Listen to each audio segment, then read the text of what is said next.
Okay, let's try again. Here is all my people. And Nicole. Okay.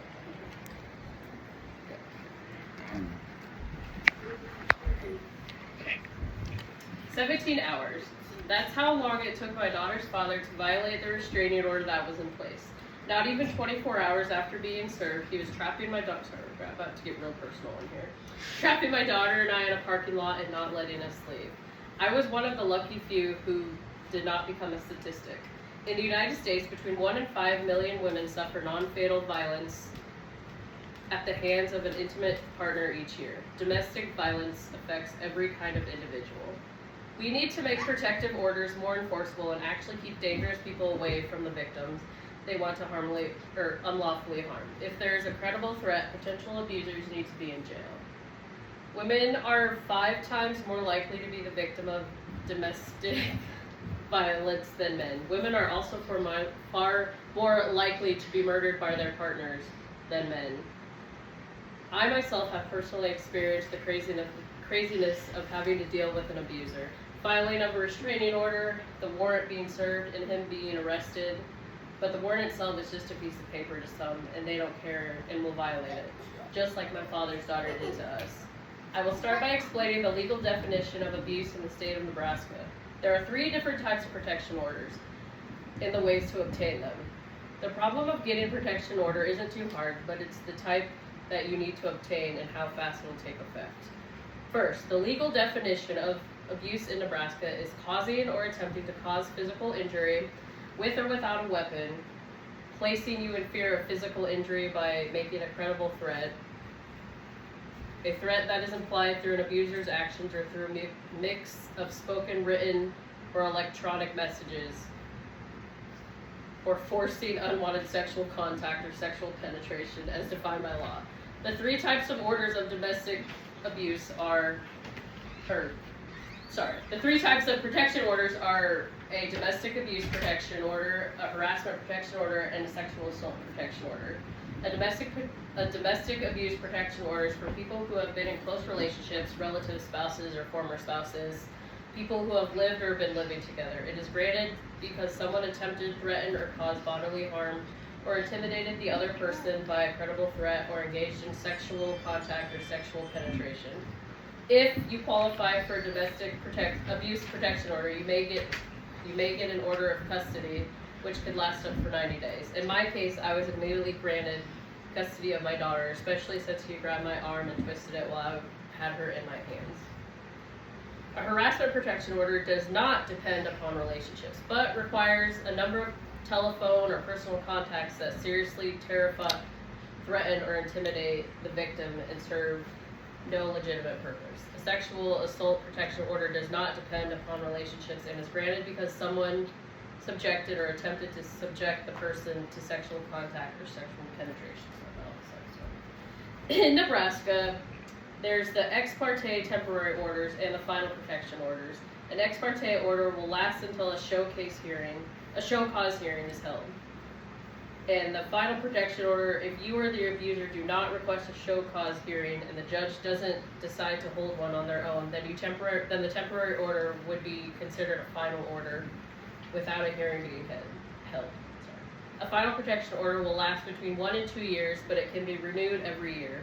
An ex parte temporary or final domestic abuse protection order can do the following.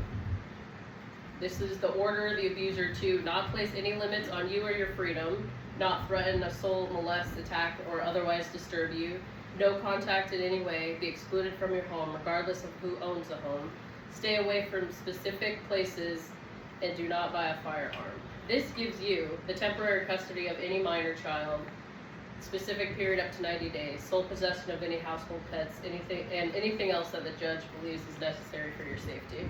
The order is not in effect until a sheriff or deputy gives a copy to the person from whom you are requesting the protection order. That person will be given a copy of the papers that you have filled out. However, you may request a confidential address if you are afraid to reveal it. Domestic abuse prevention agencies or victim witness agencies can help you plan to remain safe while ensuring that the clerk can find you. If you are given a protection order, you should carry a copy of order with you at all times. This is good in every state, so take it with you if you travel or move states. The scariest thing is getting an order and knowing that the order will not matter. There have been situations where people have never been served because they've dodged services. Problem. Once the paperwork is filed within the court, approved by a judge, and served by a deputy, orders make contacting a victim a crime. The difficulty is this. It is a piece of paper, so if you have a predator who doesn't respect boundaries and isn't concerned about going to jail, then that won't change anything for that particular survivor. If a protection order is violated, but the situation doesn't warrant an emergency, the individual with the protection order can go back to court and the judge can hold the abuser in contempt with fines or imprison him or her. Every state has criminal penalties for violations of civil orders and protection. Over 31 states have mandatory arrest laws, which generally require that police make an arrest when there is probable cause. Protective orders are important tools for keeping victims of domestic violence safe, but it's important to recognize that there are not a guarantee that violence will stop. One study found that protective orders are violated in 67% of rape cases, 50% of physical assault cases, and 69% of stalking cases. Protective orders are often violated, and women who obtain them rely on and expect the police to protect their safety. One study found that even though 86% of battered women seeking protective orders believed their assailant would violate the order, 95 of them were confident the police would respond rapidly to the situation. Unfortunately, even though police enforcement of protective orders can significantly decrease the risk of further violence, sometimes the police do not provide a meaningful enforcement. When police fail to enforce protective orders, it means that the women who held these orders may be endangered by a false sense of security. Women who believe that their protective order promises police protection are probably less likely to take steps such as going into hiding. In some instances, the establishment of a protective order will lead an abuser to retaliate against a victim of domestic violence. When police do not adequately enforce protective orders, they can actually increase the danger of victims of domestic violence. Even if the individual obtained a protective order, it is still important that she makes safety plans to protect herself from further abuse. Local domestic violence programs can help with planning of this. For instance, if the police are non-responsive, is there a friend or neighbor who you can turn to for support? Consider changing the locks. With her father, the neighbor across the hall from us always used to come over and knock on the door and make sure that we were okay when it would get too loud and there'd be screaming and crying. So she had said, come over anytime that you need help. So in my mind, I always had her there for me. In a perfect world, the police would be able to set something up like police escorts and frequent officer drive-bys. However, the reality is that there's not enough staffing to be able to go out and accompany each person. It would all be the police department would be doing all day. It's not a perfect system. Many victims don't even qualify for a protection order if they wanted one, as there hasn't been an explicit threat or physical violence. There have been situations where people have been murdered by their partners who did not have any prior threshold of violence before that murder. Nebraska senators are considering a bill that would make some changes to protective orders.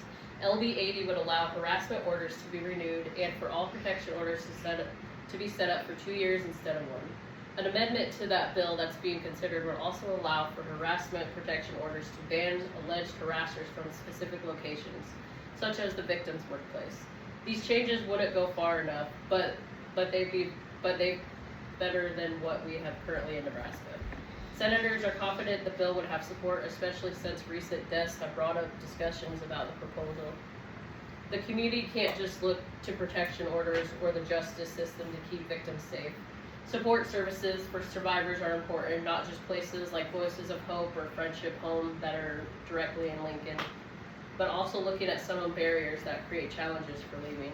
Easier access to affordable houses, medical care, financial support, food assistance, as all resources that would make it easier for domestic violence survivors to leave.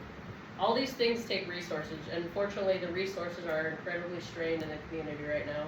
There have been ongoing cuts to various funding sources over the past years.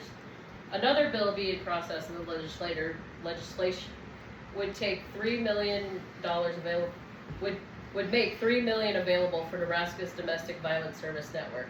That money would go towards services like shelter, transportation, legal aid, and more. In conclusion, I've given you information on protective orders, the types of orders that are available, and how long they're in effect for, and how the legislator can go about making it safer for the victim of abuse. If you or someone you know has a protection order violated, call the police. If police are not available at the time, have a friend or neighbor available for help. Per state law, this person will be arrested and jailed for the violation. Depending on how threatened you are or how you feel, contact your local domestic violence program and or victim witness protection program. Honestly, there should be no opposition. There shouldn't be an option for seriously harming or killing a victim. It should never get to that point, and unfortunately it does. Within the last few weeks in the metro area, there have been multiple cases of murder-suicide that were caused because of domestic violence. I am not a victim.